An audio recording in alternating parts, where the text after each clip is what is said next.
ඉතින්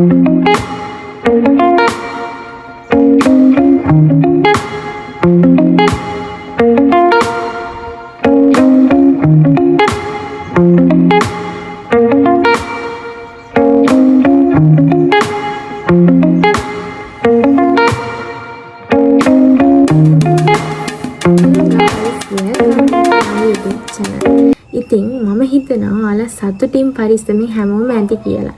ඉතින් පළවෙනි වතාවට තමයි මම මගේ YouTube channel එකට මේ විදිහට වීඩියෝ එකක් අප්ලෝඩ් කරන්න හදන්නේ.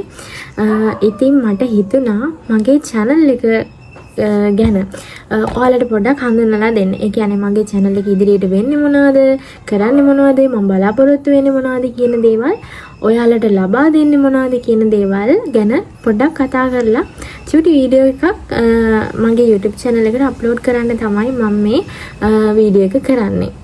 ඉතින් එතනදී මම මං ගැන චුට්ටක් හඳුන්වලා දෙන්න. ඉතින් මොකද මම මුලින්ම තමයි මේ වීඩියෝ එක අප්ලෝඩ් කරන්නේ. ඉතින් මං ගැන චුට්ටක් හඳුන්වලා දුන්නොත් එහෙම මම 2014 දී තමයි පාවසට ශිෂ්‍යත්වය ලියන්නේ. 2019 දී තමයි O level විභාගෙ ලියන්නේ. ඉතින් O level විභාගේ පාස් වෙලා A level කරන්න මගේ ගමේ ඉස්කෝලේට මම ගියා. ඊට පස්සේ A level වලින් මම ආර්ට් ස්ට්‍රීම් එකෙන් තමයි A level කරේ. ඉතින් A දෙකයි B එකක් මගේ රිසල්ට් එක තිබ්බා. ඊට පස්සේ මම 2022 තමයි A level කරේ. හැබැයි අපිට 2023 තමයි A level ලියන්න ඕනේ. මොකද කොරෝනා වසංගතේ හින්දා. කොවිඩ් ආවනේ. ඉතින් ඒ නිසා අපි හැමෝගම ජීවිත මේ වෙනකොට අවුරුද්දකින් හරි පස්සට ගිහිල්ලා තියෙනවා. ඉතින් ඊට පස්සේ මම ඔන්න කැම්පස් එකට ගියා. මගේ කැම්පස් එකේ නම තමයි මම ඉන්නේ කැලණිය විශ්වවිද්‍යාලයේ. කැලණිය විශ්වවිද්‍යාලයේ මේ වෙනකොට මම දෙවෙනි අවුරුද්ද සෙකන්ඩ් ඉයර් එකේ තමයි මම ඉන්නේ. ඉතින් මම මේ ස්පෙෂල් ඩිග්‍රිය තමයි කරන්නේ. ජියෝග්‍රැෆි ස්පෙෂල් තමයි මම කරන්නේ. ඉතින් ඔහොම තමයි මගේ ජීවිත කතාව දැනට වර්තමානයේ පවතින්නේ. ඉතින් මම ආසයි මේ මගේ ජීවිත කතාවේ එක්ස්පීරියන්ස් මොනවද? එතකොට O level කාලේ, A level කාලේ කොහොමද ගත වුනේ? කොහොමද මම A level වලට O level වලට මහන්සි වුනේ? කියන දේවල් පිළිබඳව මගේ නංගිලා මල්ලිලාට චූටි හරි මොටිවේෂන් එකක් වෙනවයි කියලා හිතාගෙන තමයි මම මේ YouTube channel එක කරන්නේ. ඉතින් ඒ වගේම තමයි මම මගේ ජීවිතේ ගත කරන සෑම විශේෂ අවස්ථාවක්ම ඕගොල්ලොත් එක්ක බෙදා ගන්න හරි ආසාවෙන් මේ YouTube channel එක හරහා බලාගෙන ඉන්නවා. ඉතින් එතකොට දැන් A level ලියන්න මේ නොවැම්බර් වල බලාන කට්ටිය ඉන්නවනේ. නංගිලා මල්ලිලා ගොඩක් A level ලියනවා. එතකොට ඒ වගේම තමයි 2026 පෙබරවාරි වලත් O level විභාගේ තියෙනවා. ඉතින් මේ දෙකටම මුණ දෙන කට්ටිය අපිත් මේ කාලේ පහු කරා. එතකොට එක්සෑම් නිසා ස්ට්‍රෙස් වෙනවා. කොහොමද මම මේ එක්සෑම් එක ලියන්න ඕනේ නේද? ඒ වගේම තමයි තව ගොඩාක් ප්‍රශ්න වලට තියෙනවා. ෆෝන් එක මහා ලොකු වදයක් වෙනවා. ඉතින් මේ එක්සෑම් කාලේ කොහොමද ඔයගොල්ලෝ එක්සෑම් එකට මුහුණ දෙන්න ඕනේ? එක්සෑම් පාස් වෙන්න ඕනේ අනිවාර්යයෙන්ම කියන කාරණාවේදී අපි මොනවද සැලකිලිමත් වෙන්න ඕනේ? ඔයගොල්ලෝ ස්ටඩි ප්ලෑන් එකක් හදාගත්තද මේ වෙනකොට? එහෙමත් නැත්නම් ඔයගොල්ලෝ මේ වෙනකොටත් හොඳට පාඩම් කරනවද? මේ වෙනකොටත් ඔයගොල්ලෝ පාස් පේපර් කරලාද තියෙන්නේ? ඉතින් මෙන්න මේ සම්බන්ධයෙන් චූටි අයිඩියා එකක් ඔයාලට දෙන්න තමයි මම මේ channel එකදී සිදු කරන්නේ. ඉතින් මගේ වීඩියෝ එක ඔයගොල්ලන්ට චූටි හරි වැදගත්කමක් වෙයි කියලා මම හිතනවා. ඕගොල්ලන්ට චූටි සද්ද බද්ද ඇහෙයි. ඒව චුට්ටක් ගණන් ගන්න තෙන්න. ඉතින් අපි දැන් කතා කරමු ඕගොල්ලෝ කොහොමද? දැන් මම කතා කරන්නේ දැන් 2025 A level ලියන ළමයිට නංගිලා මල්ලිලාට මේ වෙනකොටත් ඒගොල්ලෝ පාඩම් කරලා තව සති දෙකක් වගේ තියෙන්නේ. සති දෙකකුත් නැති තරම් සතියක් වගේ තියෙන්නේ. ඉතින් ඒගොල්ලෝ නම් මේ වෙනකොට පාඩම් කරලා හොඳට ටයිම් පේපර්ස් ලියලා ඒ වගේම පාස් පේපර් කරලා මේ හැමදේම කරලා ඒගොල්ලෝ දැන් විභාගයට රෙඩි වෙලා ඇති කියලා මම හිතනවා. ඉතින් මම මේ වැඩිපුරම අවධානය දීලා කතා කරන්නේ 2025න් O level ලියන නංගිලා මල්ලිලාට. ඉතින් ඕගොල්ලෝ ස්ටඩි ප්ලෑන් එකක් කරාද? ඉතින් මම හිතනවා ඕගොල්ලෝ ස්ටඩි ප්ලෑන් එකක් මේ වෙනකොටත් හදාගෙන ඇති කියලා. තාමත් ඔයා හිතනවාද ඔයා තාමත් පරක්කුයි කියලා. මම එක්සෑම් පාස් වෙන්නේ නැහැ. මට එක්සෑම් පාස් වෙන්න බෑ. මම පාඩම් කරලා නැහැ. එහෙම කියලා තාමත් ඔයා පසුතැවෙනවද?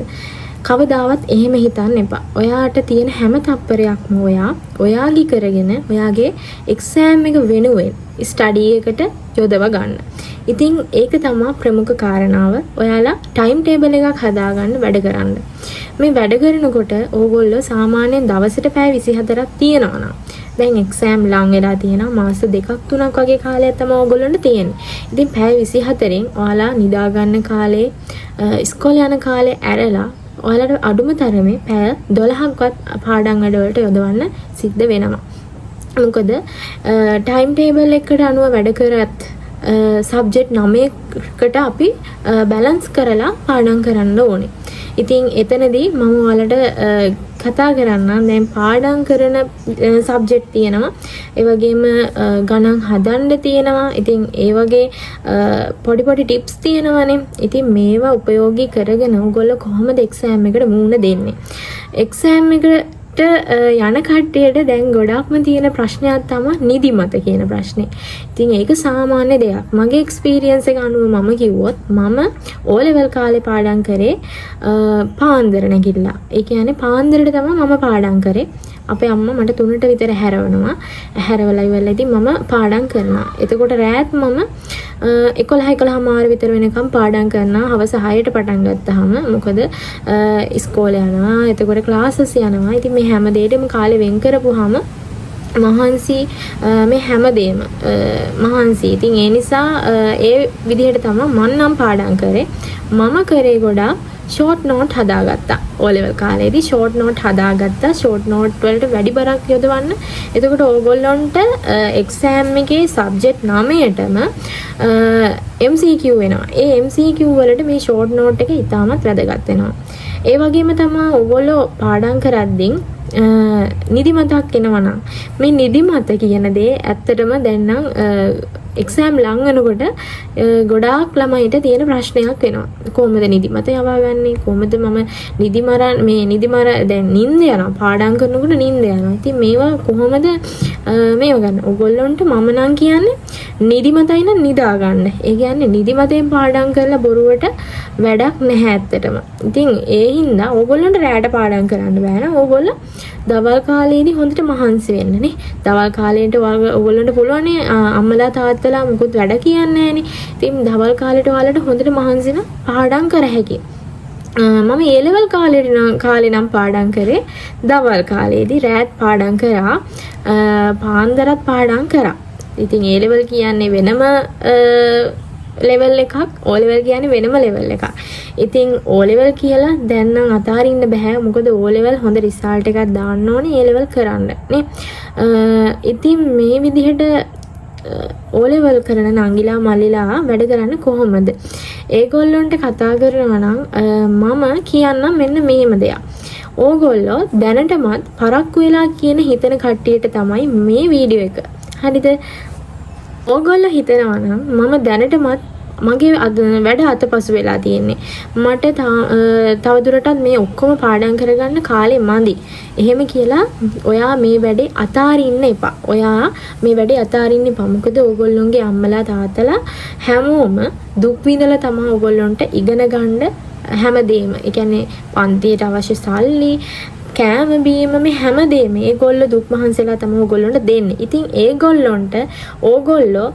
ඒගොල්ලොන්ව සතුටු කරන්න තියෙන එක මාර්ගයක් තමයි මේ එක්සෑම් එක පාස් වෙන එක. මේ එක්සෑම් එක ගොඩ දාගෙන ඕගොල්ලෝ A level කරන එක තමයි ඒගොල්ලොන්ගේ සතුට. එකම සතුට. ඒගොල්ලෝ බලාපොරොත්තු වෙන්නේ ඕගොල්ලොන්ගේ අන්න ඒ දේ. ඉතින් ඔයා තාමත් එක්සෑම් එකට පරක්කුයි කියලා හිතන ළමෙක් නම් මෙන්න මේ ටික හොඳට අහගන්න. ඕගොල්ලොන්ට තව මාස 3ක් වගේ කාලයක් තියෙනවා. මම මෙහෙම කියන්නම්. ඉස්සෙල්ලාම ඕගොල්ලොන්ට එක්සෑම් තියෙන දවසට කලින් සතියක් ඇරලා අද ඉඳන් කොච්චර කාලයක් දින තියෙනවද කියලා ඉස්සෙල්ලාම මාක් කරගෙන බලන්න. මාක් කරලා ඉවරලා මේ දින ගාන 9කට බෙදන්න. මොකද ඕගොල්ලෝගේ සබ්ජෙක්ට් 9ක් තියෙනවා. සබ්ජෙක්ට් 9 කියන්නේ දින ගාන බලලෙවල ඒ දින ගානෙන් ඔයා 9කට බෙදන්න. එක සබ්ජෙක්ට් එකකට ඕගොල්ලොන්ට කීයක් දවස් වැටෙනවද? වෙලාව කොච්චරක් වැටෙනවද කියලා. එතකොට ඕගොල්ලොන්ට ක්ලාසස් තියෙනවා, ඉස්කෝලේ යන්න සිද්ධ වෙනවා. මේ හැමදේම බැලන්ස් කරගෙන ඕගොල්ලෝ පාඩම් වැඩ කරගන්න ඕනේ. ඕගොල්ලොන්ට තව අයිඩියා එකක් දෙන්නද? ඕගොල්ලෝ පාඩම් කරන වෙලාවට පාඩම් කළා ඕගොල්ලොන්ට නිදිමත එන වෙලාව තියෙනවානේ. නිදිමත එන වෙලාවේදී මම නම් කරේ මගේ වයිට් බෝඩ් එකක් තියෙනවා. මේ වයිට් බෝඩ් එකේ හිටගෙන ගණන් හදපු එක තමයි මම නිදිමත වෙලාවට කරේ. ගොඩාක්ම කරේ අන්න ඒ දේ. එතකොට ගණන් විෂය ගණන් සබ්ජෙක්ට් එක එතන ආවරණය වෙනවා නේ. ඒ වගේම තමයි තව පාඩම් කරන ක්‍රමයක් ගැන කිව්වොත් එහෙම ඕගොල්ලෝ නිදිමත එනවා නම් තේ එකක් බොන්න. අම්මලා තාත්තලා සමහර විට අම්මලා තාත්තලා දවල් මහන්සිලා ඉන්නේ. ඉතින් ඕගොල්ලොන්ට පුළුවන් තේ එකක් හදාගෙන බිස්කට් එකක් හරි කාලා පාඩම් වැඩ කරන්න. තේ එකක් බිව්වහම අපිට නිදිමත කියන දේ පොඩ්ඩක් පැත්තකට යනවානේ. ඉතින් ඒ වගේ චූටි ටිප්ස් වගේක් තියෙනවා. ඉතින් ඕගොල්ලොන්ට පුළුවන් අනිවාර්යයෙන්ම මට බෑ කියලා ඕගොල්ලෝ හිතන්න එපා. හරිද? අනිවාර්යයෙන්ම ඔයාට පුළුවන්. ඔයාට බෑ කියලා. ඇත්තටම මේ ලෝකේ මිනිස්සෙක් ගත්තොත් ඒ මිනිස්සයාට බෑ කියලා දෙයක් නැහැ. ඒ මිනිස්සයාගේ මොකක්ම හරි විශේෂත්වයක් තියෙනවා. ඉතින් බෑ කියලා ලෝකේ දෙයක් නැහැ. හැම ප්‍රශ්නයකටම උත්තරයක් තියෙනවා. ඉතින් ඕගොල්ලෝ අධෛර්යමත් වෙන්න එපා. මම තාමත් පරක්කුයි මම පාඩම් කරේ නැහැ කියලා. මොකද ඔයාලට තාමත් තියෙනවා කාලේ මාස 3ක්. මේ මාස 3 ඇතුළත ඕගොල්ලන්ට පුළුවන් හොඳ රිසල්ට් එකකට යන්න. ඉතින් එතනදී මෙහෙම කතා කරන්නම් මාස 3 ඇතුළත ඕගොල්ලෝ කොහොමද මේ සබ්ජෙක්ට් 9ම කවර් කරගන්නේ කියන දේ ගැන කතා කරන්නම් ඊළඟට. ඕගොල්ලෝ සබ්ජෙක්ට් 9ක් තියෙනවා. මේ සබ්ජෙක්ට් 9ටම CR කොළ 9ක් ගන්න. 9ක් අරගෙන දැනට ඒ කියන්නේ සබ්ජෙක්ට් 9ට අදාළ දැන් ඔයා ගත්තොත් බුද්ධ ධර්මයේ කියන විෂය. ඊළඟට ගණිතය. මේ හැම විෂයක්ම අරගෙන එක කොලයකට ගන්න. ඊට පස්සේ ඕගොල්ලෝ තියෙන පාඩම් ටික 10 වසර 11 වසර මේ කියන පාඩම් ටික ලියා ගන්න පිළිවෙලට. ඕගොල්ලෝ ඊට පස්සේ ඔයා මේ පාඩම් කරා නම් මේ පාඩම ඉස්සරහින් පොඩි ටික් එකක් දාගන්න. හරිද? එතකොට ඔයාට අතපසු වුණු පාඩම් මොනවද කියන එක ගැන හොඳ අවධානයකින් බලන්න පුළුවන්. ඒ වගේම තමයි ඔයගොල්ලෝ පාස් පේපර් අනිවාර්යයෙන්ම කරන්න ඕනේ. පාස් පේපර් කරන එකේ වාසිය තමයි අපි පේපරයක් ලියනකොට අපිට අර කරුණු ධාරණය වෙන මේ ප්‍රමාණය වැඩි. ඉතින් ඒ නිසා පාස් පේපර් කරන්න අනිවාර්යයෙන්ම මේ ඉතිහාසය වගේ විෂයක් ගත්තොත් ඉතිහාසවල තියෙනවා සිතියම් ලකුණු කිරීම. මේ සිතියම් ලකුණු කිරීමේදී දැන් අවුරුදු 5ක ඉඳන් දැන් ඔයගොල්ලෝ හිතන්න දැන් මේ 2025. ඔයගොල්ලෝ 2015 ඉඳන්ම ගත්තත් කමක් නැහැ. 2015 ඉඳන් හරි 2019 ඉඳන් හරි ඔයගොල්ලෝ කැමති විදිහට අවුරුදු 5ක පාස් පේපර් අරගෙන ඒ පිළිවෙලට බලන්න සිතියමේ අනිවාර්යෙන් ඔයාලට තේරෙන මොකක් හරි රටාවක් තියෙනවා කියලා. හරිද? සිතියම් ලකුණු කරන්නේ එහෙම. ඒ කියන්නේ එකම රටාවකින් තමයි සිතියම අහන්නේ. ගංගා නම් ගංගා නේද? ඒ වගේ තමයි එකම රටාවකින් සිතියම අහන්නේ. ඊළඟට ඔයගොල්ලෝ පාඩම් කරපු නැති අමාරු විෂයක මේ මොන හරි පාඩමක් මගේ ඇරිලා තියෙනවා නම් එතනදී ඔයා ෂෝට් නෝට් කියන දේ අනිවාර්යෙන් භාවිතා කරන්න. මොකද ඔයගොල්ලන්ට ෂෝට් නෝට් එක වැදගත් වෙනවා මේ MCQ කියන එකට. MCQ වලින් අපිට ලකුණු වැඩි ප්‍රමාණයක් ගන්න පුළුවන්. වැඩි ප්‍රමාණයකට අපි ફોකස් කරනවා නම් ඔයාලා ෂෝට් නෝට් එකක් හදාගන්න එක අනිවාර්යයි. මම නම් ඉස්සර කරේ O level කාලේදී ෂෝට් නෝට් හදාගත්තා. ඉස්කෝලේදීත් දැන් ඉස්කෝලේනොත් වැඩ දෙනවනේ. ඉතින් ඉස්කෝලේ වැඩ දෙද්දී ඉස්කෝලේ ටයිම් එකේ අර ප්‍රී වෙලාවට මම කරේ ඉස්කෝලේ දෙන වැඩ ඉස්කෝලේදීම කරා. ඊට අමතරව පාඩම් කරා. ඒ වගේ දේවල් කරා. ඉතින් ගෙදර ඇවිල්ලත් හොඳට පාඩම් කරා. ඒ දේවල් කරා. ඉතින් ඒ විදිහට තමයි ඕගොල්ලෝ රෙඩි වෙන්න ඕනේ. ඒ විදිහට ඕගොල්ලන්ට පුළුවන් ඕගොල්ලන්ට මග ඇරිච්ච පාඩම් මොනවද කියන එක ගැන පොඩ්ඩක් අදහසක් ඔලුවට ගන්න. මොකද අපිට හැම මේ විෂය කරුණම සමහර විට කවර් කරගන්න පුළුවන් වෙන්න පුළුවන් නොවෙන්න පුළුවන්. ඉතින් මග හැරිච්ච දේවල් තවත් තියෙනවනේ අපිට තවත් පුළුවන් මේ දේවල් පාඩම් කරන්න. මොකද මාස 3ක් කාලයක් තියෙනවනේ. ඉතින් තියෙන නිසා ඕගොල්ලන්ට අනිවාර්යයෙන්ම ඒ 9කට යන්න පුළුවන්. ඒ වගේම තමයි ඕගොල්ලෝ S මට්ටමේ ඉන්නවනම් C මට්ටමට, C මට්ටමේ ඉන්නවනම් B මට්ටමට. මෙන්න මේ විදිහට ඕගොල්ලන්ට හොඳ සාමාර්ථයකට යන්න ඉඩ ලැබෙනවා මේ විදිහට පාඩම් කරොත්. එතකොට මම ඉස්සෙල්ලා කිව්වා වගේ පැය සාමාන්‍යයෙන් 12ත් 15ත් අතර ප්‍රමාණයක් පාඩම් කරන්න try කරන්න අනිවාර්යෙන්. ඕගොල්ලෝ අනවශ්‍ය විදිහට භාවිතා කරන කාලය මේ මාස 3 අයින් කරලා දාන්න. ඔයගොල්ලෝ අහට මෙහෙට යනවා නම් සෙල්ලම් කරනවා නම් අනිවාර්යයෙන්ම දැන් ළමයිට තියෙන ප්‍රශ්නයක් තමයි මේ ස්මාර්ට් ෆෝන් එක. ස්මාර්ට් ෆෝන් එක ඒගොල්ලෝ ඇබ්බැහි වෙලා තියෙන ගේම් ගහනවා, වීඩියෝ බලනවා, ඒ වගේ දේවල්ට ඇබ්බැහි වෙලා. ඉතින් ඔයගොල්ලෝ ඔයාලගේ අම්මයි තාත්තයි ගැන හිතනවා නම් පොඩ්ඩක් මේ ගැන අහලා ඔයාලගේ ස්මාර්ට් ෆෝන් එක පොඩ්ඩක් පැත්තකින් තියන්න. ඒ දේ පාවිච්චි කරන්න. හැබැයි ඒක ගානකට තියාගන්න, ලිමිට් එකක් තියාගන්න. හරිද? පාවිච්චි කරන්න එපා කියනවා නෙමෙයි, ලිමිට් එකක් තියාගන්න අනිවාර්යෙන්. ඉතින් O level කරන නංගිලා මල්ලිලාට තව මේ තා කාලේ තියෙනවා. ඔයගොල්ලෝ හොඳට පාඩම් කරලා එක්සෑම් හොඳට කරගෙන හොඳ රිසල්ට් එකක් දාලා A level කරන්න යන්න හැමෝටම ශක්තිය, ධෛර්යය, වාසනාව ලැබේවා කියලා මම ප්‍රාර්ථනා කරනවා. ඉතින් මම මේ විදිහට පොඩ්ඩි අදහසක් තමයි මේ මගේ පළවෙනි වීඩියෝ එකේදී ඕගොල්ලන්ට කියාව්වේ. ඉතින් මම ඉදිරියට ගොඩාක් දේවල් ඕගොල්ලන්ට කියා දෙනවා. ඒ වගේම මොටිවේෂන් වෙන විදිහට ඕගොල්ලන්ට මම වීඩියෝ අප්ලෝඩ් කරනවා. ඉතින් ඒ වගේම තමයි මගේ කැම්පස් ජීවිතේ, මගේ යුනිවර්සිටි ලයිෆ් එක ඔයගොල්ලොත් එක්ක මම බෙදා ගන්න හරිම ආසාවෙන් බලාගෙන ඉන්නවා. ඉදිරියට අපි බලමු කොහොමද මගේ යුනිවර්සිටි ලයිෆ් එකේ එක්ස්පීරියන්ස්. එතකොට අපේ කැම්පස් එකට එන්න බලාගෙන ඉන්න නංගිලා මල්ලිලා ફોකස් කරලා ගොඩාක් කට්ටිය ඇති.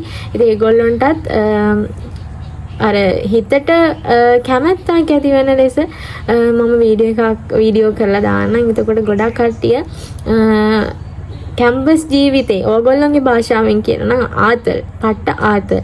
අන්න ඒ විදිහට කොහොමද කැම්පස් ජීවිතේ ආතල් එක අපි ගත කරන්නේ? ආතල් එක ගත කරන්න නම් අපි අනිවාර්යයෙන්ම O level, A level pass වෙන්න ඕනේ. A level කරලා හොඳ රෑන්ක් එකක් දාන්න ඕනේ. නේද? ඉතින් මේ විදිහට අයිඩියාස් දෙන්න මම ඔයගොල්ලන්ට බලාපොරොත්තු වෙනවා. ඉතින් මම මගේ පළවෙනි වීඩියෝ එකේදී මේ විදිහට මම අවසන් කරන්න කැමතියි. ඕගොල්ලන්ට තවදුරටත් මගේ YouTube channel එක හරහා ගොඩාක් දේවල් දැනගැනීමේ හැකියාවක් තියෙනවා. ඒ වගේම තමයි තවත් වැදගත් කරුණක් කියන්න තියෙනවා. ඕගොල්ලෝ O level හරි A level හරි ජියෝග්‍රැෆි කරන නංගියෙක් මල්ලියෙක් ඉන්නවා නම් ඕගොල්ලන්ට මොනම හරි ප්‍රශ්නයක් ගැටලුවක් තියෙනවා නම් निराකරණය කරගන්න ජියෝග්‍රැෆි විෂය සම්බන්ධයෙන් මම ඔයගොල්ලන්ට උදව් කරන්න කැමතියි. ඉතින් එහෙම මොකක් හරි ප්‍රශ්නයක් තියෙනවා නම් ඒක निराකරණය කරගන්න මේ වීඩියෝ එකේ පහළ කමෙන්ට් එකක් දාගෙන යන්න අනිවාර්යයෙන්ම. මම ඒකට අදාළව ඔයගොල්ලන්ට මොන හරි ගැටලුවක් තිබ්බොත් ඒකට අදාළව වීඩියෝ එකක් ආය දාන්නම්. ඒ වගේම තමයි තාමත් ඔයා මගේ channel එක subscribe කරලා නැත්නම් subscribe කරලා අනිවාර්යයෙන්ම bell icon එක all දාගෙන තියාගන්න. මොකද මම වීඩියෝ එකක් අප්ලෝඩ් කරපු ගමම ඔයගොල්ලන්ට ඒ වීඩියෝ එක බලාගන්න හැකියාව තියෙනවා. ඒ වගේම තමයි ඔයගොල්ලෝගේ යාළුවන්ට ෂෙයා කරන්න, ලයික් කරන්න, කමෙන්ට් කරන්න කියලා ආදරයෙන් ඉල්ලලා සිටිනවා. මම හිතනවා ඔයගොල්ලෝ හැමෝම මාත් එක්ක ඉදිරියට ඉඳී කියලා. Thank you.